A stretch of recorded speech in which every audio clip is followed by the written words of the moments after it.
Est-ce que le nom de David dans la Bible vous dit quelque chose? Si je vous dis David, vous pensez à qui? C'était pas un prophète. Non. Oui, il était prophète, David, oui. Mais il était aussi roi, le roi David. Il était aussi berger quand il était plus jeune. Il était aussi compositeur, chanteur,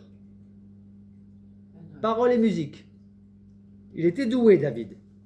Et donc, aujourd'hui, nous allons commencer le premier épisode de la fabuleuse histoire du roi David. Parce qu'il y a tant à apprendre de la vie de ce personnage haut en couleur. Le roi David. L'épisode qui l'a rendu, si je puis dire, le plus célèbre, l'épisode le plus connu de sa vie, c'est la fameuse bataille, le fameux duel, plutôt, entre David et Goliath. Mais vous verrez qu'il y a bien d'autres épisodes qui ne manquent pas d'enrichissement spirituel, parce que c'est de cela dont il est question. Il ne s'agit pas de raconter une histoire juste pour raconter une histoire. Il ne s'agit pas de s'intéresser à l'histoire, aux histoires bibliques, quelles qu'elles soient, simplement pour cultiver notre curiosité, notre intelligence. Non. Cela en fait partie, mais pas seulement. Parce que ce qui est important à retenir, c'est qu'il y a des leçons à en tirer de ces histoires, de ces épisodes, de ces revirements de situation, des interventions de Dieu. Et donc, aujourd'hui, je vais axer mon message sur deux aspects concernant David. C'est le choix de Dieu. Dieu a choisi David. Et l'appel de Dieu. Dieu avait une mission pour David. Dieu l'a choisi pour une mission et pas n'importe laquelle. Et nous allons voir dans quelle mesure l'histoire de David nous parle aujourd'hui, nous interpelle, nous enseigne, nous révèle l'une ou l'autre vérité spirituelle. Déjà le contexte. David apparaît dans la Bible à une période où Israël venait, depuis quelque temps déjà, mais c'était le début de la royauté en Israël. Israël voulait un roi pour faire comme les autres nations qui avaient des rois. Et avant cela, c'était l'Éternel qui était leur roi. Et Dieu avait suscité pour Israël des prophètes pour leur communiquer la parole de Dieu et des juges, ce qu'on appelait des juges. Mais enlevez-vous de la tête l'idée du juge que vous avez aujourd'hui. On appelait cela des juges, mais c'était en fait des responsables, à la fois religieux, militaires et quelque part entre guillemets politiques, selon la politique divine. Mais ils avaient une responsabilité. Et Israël voulait un roi, ils ont eu un roi. Mais c'est avéré que ce roi était un mauvais roi. C'était le roi Saül. Et ce roi a désobéi à Dieu. Et c'est à ce moment-là que Dieu a dit à Samuel la chose suivante. L'Éternel dit à Samuel, Samuel le prophète, quand cesseras-tu de pleurer sur Saül, le roi Saül? Parce que Samuel était affligé que Dieu rejette le roi Saül. Il était affligé de cette situation. Ça ne veut pas dire qu'il n'était pas d'accord avec Dieu, mais il constatait que c'était un échec. Il était affligé et Dieu lui dit, quand cesseras-tu de pleurer sur Saül? Je l'ai rejeté, afin qu'il ne règne plus sur Israël. Il lui donne un ordre. Remplis ta corne d'huile et va.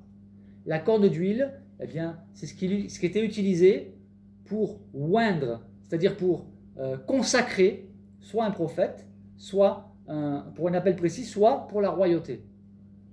Donc il lui dit, prends ta corne d'huile, remplis-la, et va, je t'enverrai chez Isaïe, qui est Bethléemite, originaire de Bethléem.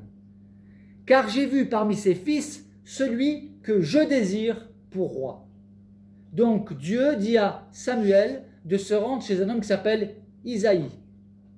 Pas Ésaïe, mais Isaïe. Parce que cet homme-là a plusieurs fils, et Dieu a vu parmi ses fils celui qu'il lui-même a choisi pour roi pour Israël. Là, on va avoir droit à un choix de premier choix, le choix divin.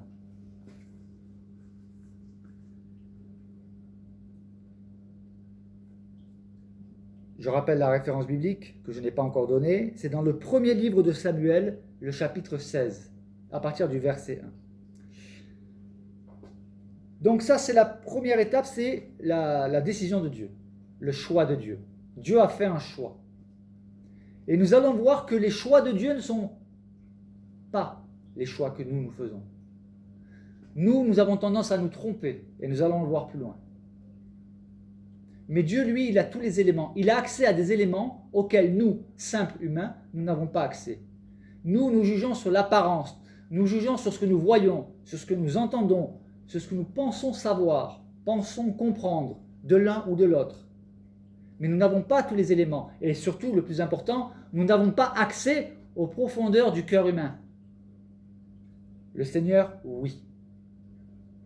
Donc, Dieu a fait un choix. Samuel s'exécute. Il se rend chez ce personnage appelé Isaïe. Et il va voir les fils, quelques fils d'Isaïe.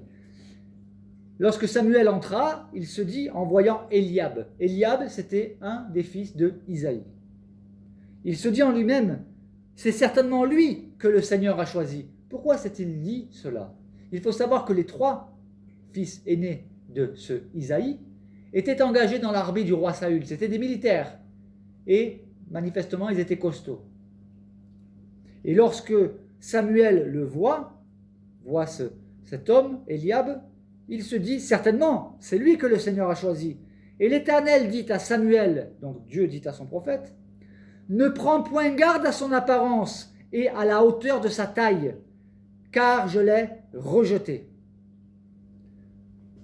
Il devait avoir une apparence imposante et surtout, une information nous est donnée, c'est qu'il était très grand. Donc il en imposait. Mais Dieu lui dit non, je l'ai rejeté. Rejeté pour la royauté, ça ne veut pas dire que je l'ai rejeté en tant que croyant, mais pas pour la royauté.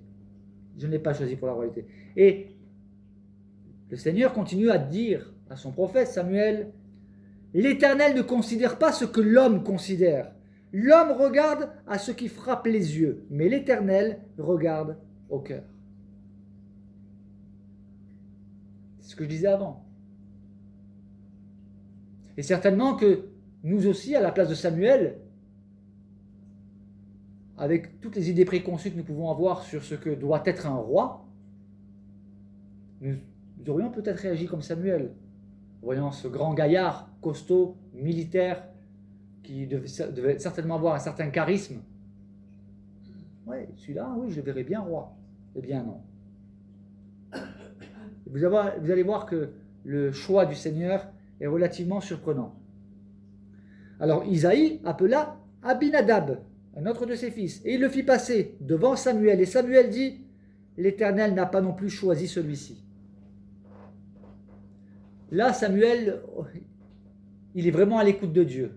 Et là, il va communiquer ce qu'il reçoit avec le Seigneur, ce qu'il reçoit de la part du Seigneur, parce qu'à ce moment-là, il est en communion avec le Seigneur. Et le Seigneur lui dit non, c'est pas lui. Et Samuel dit, l'Éternel n'a pas non plus choisi celui-ci. Isaïe fit passer Shamma, un autre de ses fils. Et Samuel dit, l'Éternel n'a pas non plus choisi celui-ci. Isaïe fit passer finalement ses 7 fils devant Samuel. Et Samuel dit à Isaïe, l'Éternel n'a choisi aucun d'eux. À ce moment-là, à ce moment précis, Samuel, il doit certainement se poser des questions. Est-ce que je ne me suis pas trompé? Tous les fils d'Isaïe sont passés et le Seigneur n'en a choisi aucun. Dans le doute, il va poser la question à Isaïe. Sont-ils là, tous tes fils? Et Isaïe répondit, il reste encore le plus jeune, mais il garde les brebis. Ce mais en dit long. Il reste encore le plus jeune, c'est-à-dire le dernier. Et eux, ils l'ont affecté à une tâche bien précise, garder les moutons, les brebis. Garder le bétail, finalement. Oui, il en reste un, mais Il est jeune et il garde les moutons. Alors Samuel dit à Isaïe, envoie le chercher, car nous ne commencerons pas le repas sacrificiel avant qu'il soit là. Isaïe l'envoya chercher. Or, il était roux. D'autres traductions disent qu'il était blond. La traduction est incertaine. Mais des indications nous sont données sur son physique. Il avait de beaux yeux et une belle figure. Et là, on pourrait se dire, mais n'est-ce pas contradictoire? Dieu dit qu'il ne regarde pas l'apparence, et puis là, le texte nous dit qu'il avait de beaux yeux et qu'il avait un beau visage, une belle figure. Mais le texte ne nous dit pas qu'il a été choisi parce qu'il a de beaux yeux, ni parce qu'il a une belle figure. Que veut nous révéler finalement ce détail? Que, indépendamment de la taille ou indépendamment du physique, ce n'est pas ça qui était important. Parce que la phrase clé nous a été donnée précédemment. Le texte nous dit clairement que Dieu ne considère pas ce que l'homme considère.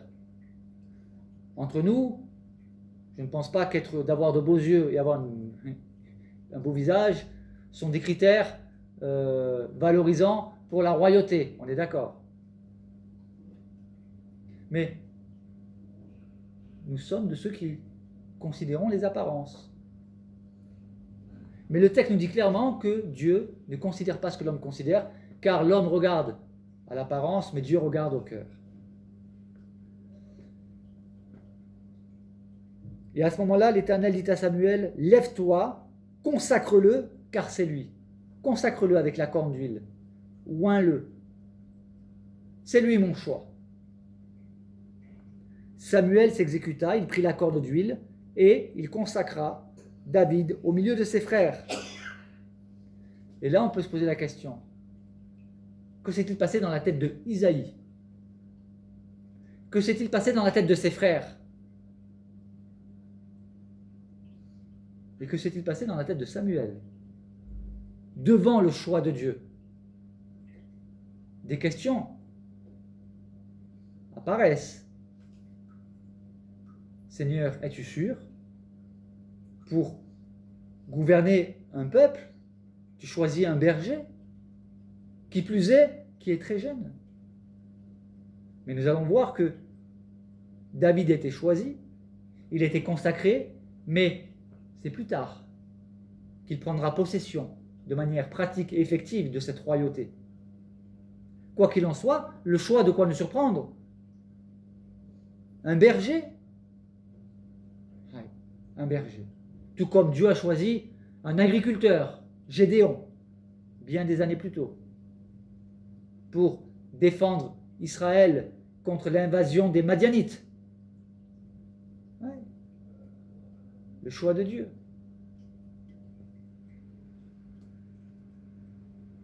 Plus tard, nous verrons que Jésus choisit des hommes que nous n'aurions pas choisis, comme disciples personnellement.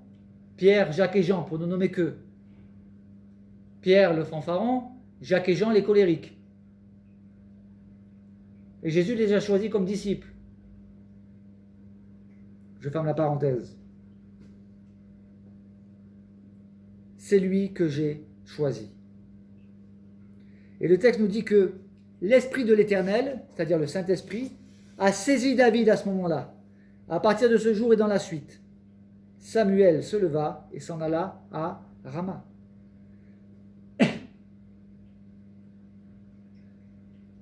Information très importante qu'il nous est donnée ici. L'onction, l'appel de Dieu va de pair avec l'onction du Saint-Esprit, la consécration du Saint-Esprit, l'action du Saint-Esprit dans la vie de celui qui a été choisi par Dieu et pour Dieu, pour servir Dieu et le peuple. On ne peut pas servir Dieu déjà en s'autoproclamant. Il faut une vocation pour servir Dieu. Et nous avons tous une vocation. À nous de découvrir quelle est notre vocation. Tout le monde n'est pas appelé à être roi. Tout le monde n'est pas appelé à être prophète, ni prédicateur, ni pasteur. Mais chacun d'entre nous a des dons de la part de Dieu. Chacun de nous a reçu des capacités, des facilités dans l'un ou l'autre domaine. Il est de notre devoir de mettre ces compétences au service du Seigneur. Ça peut être une sensibilité à certaines détresses. des facilités d'empathie, de compassion. La vocation, ce n'est pas forcément pour accomplir des choses glorieuses aux yeux des hommes, mais des choses glorieuses aux yeux du Seigneur. Êtes-vous rentré dans votre appel? Vous êtes-vous posé la question de qu'est-ce que Dieu attend de vous? Que pouvez-vous faire ici, maintenant, pour le Seigneur? Qu'est-ce que le Seigneur vous a donné comme don? C'est une question à laquelle chacun est appelé à réfléchir.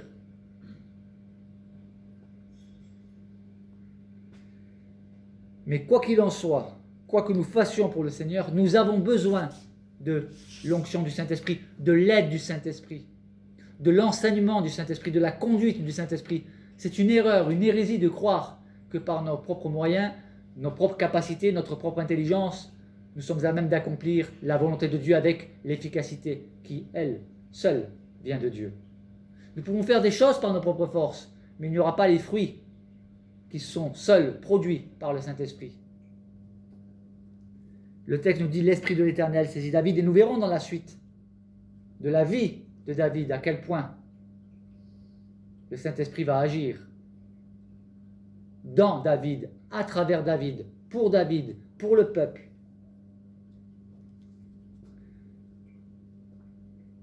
Là, nous avons le choix de Dieu, l'appel de Dieu, mais nous n'allons pas voir tout de suite l'accomplissement de cet appel. Il est appelé, il vient d'être consacré, mais il ne va pas être roi avant bien longtemps. En attendant, il va faire quoi? La suite du programme de Dieu, c'est quoi? Eh bien, figurez-vous que Dieu est aussi le maître des circonstances. Et Saül, dont le texte nous dit, quand vous lisez l'histoire, que l'Esprit de l'Éternel s'était retiré de lui. Car Saül avait reçu aussi le Saint-Esprit. Mais le texte nous dit qu'il s'est retiré de lui suite à sa désobéissance. Et après quoi, eh bien, la Bible nous dit que Saül était tourmenté par un esprit qui venait de l'Éternel, qui venait de Dieu. Il n'était pas bien, il était tourmenté. Et cette circonstance va être une circonstance que le Seigneur va utiliser pour amener David petit à petit vers sa propre destinée. Car David va être choisi comme joueur de harpe. Il vient d'être consacré roi, il va se retrouver tout de suite, quasiment, comme joueur de harpe pour qui? Pour le roi. Et voyez-vous, la particularité de David, c'est que manifestement quand il jouait de la harpe, eh bien cela calmait le mal-être de Saül. Et c'est ainsi que Saül va l'accueillir dans sa proximité.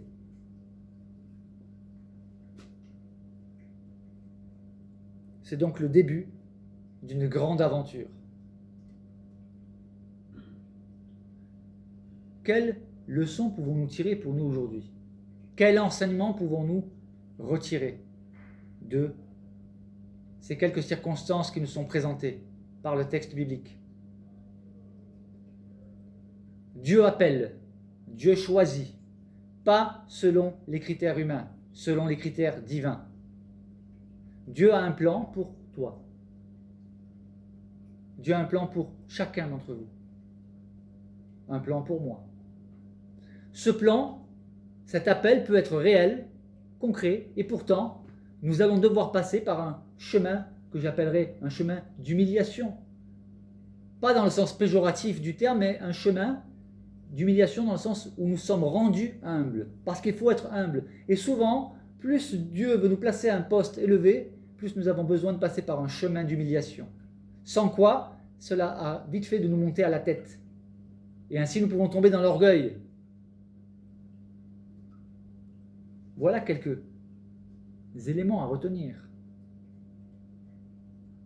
Car, mettons-nous aussi à la place de David. Je suis en train de m'occuper du bétail. Et d'un coup, on me fait appeler et je me retrouve consacré roi d'Israël. Essayons d'imaginer, essayons ce qui se passe dans la tête de David à ce moment-là. Je suis jeune, je suis un berger. Je m'occupe du bétail. Qu'est-ce qu'on me choisit, moi, pour être roi? Mais nous verrons par la suite que David avait une vraie vie spirituelle avec le Seigneur. Et certainement que le Seigneur vient d'accomplir pour lui quelque chose que David n'imaginait certainement pas.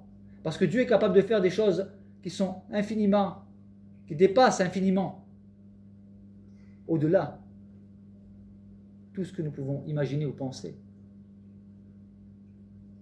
Quelle surprise!